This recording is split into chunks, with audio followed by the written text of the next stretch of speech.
मेरा भारत महान, सारे जहां से अच्छा हिंदुस्तां हमारा।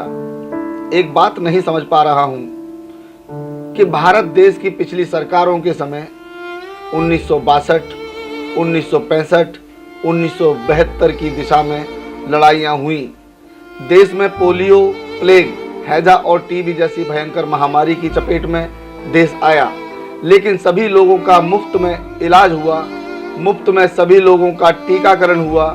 फिर भी देश के लोगों ने उन सरकारों पर खरबों रुपए के घोटाले के आरोप लगाए।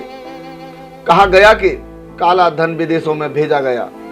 कथित भ्रष्टाचार की खूब चर्चा रही।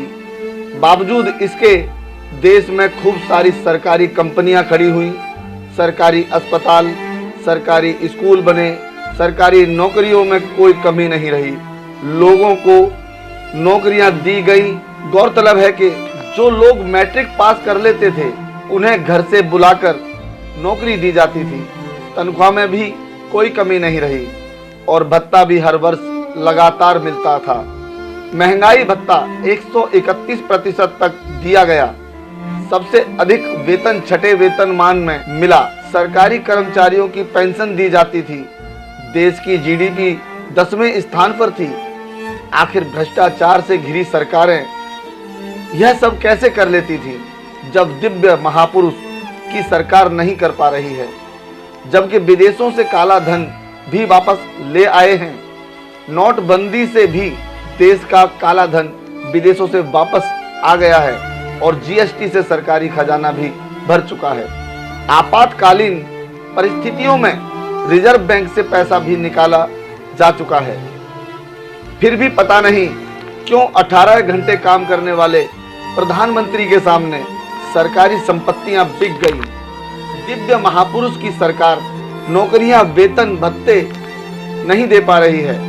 किसान, मजदूर और आम नागरिक को सिर्फ टेंशन दे रही है। कोई युद्ध नहीं हुआ और जीडीपी दर माइनस में चल रहा है। सभी की नौकरियां चली गई, फिर भी साहब ने सभी उद्योगपतियों और देश के नागरिकों से पीएम केयर फंड में पैसे जमा करवा लिए। उस पैसे से क्या काम हुआ किसी को नहीं पता। देश में बड़ी अजीब स्थिति बनी हुई है, लेकिन अब देश में सवाल करने वालों पर देशद्रोही या पाकिस्तानी होने का आरोप लगाया जाता है। बताते चलें, अब जाग जाना चाहिए उन युवाओं को जो पढ़े लिखे होने का दम भरते हैं। जय हिंद, जय भारत, सारे जहां से अच्छा हिंदुस्तां हमारा। देश और दुनिया से जुड़े रहने के लिए देखते रहिए GNN न्यूज और अब हमें दीजिए इजाजत। नमस्कार।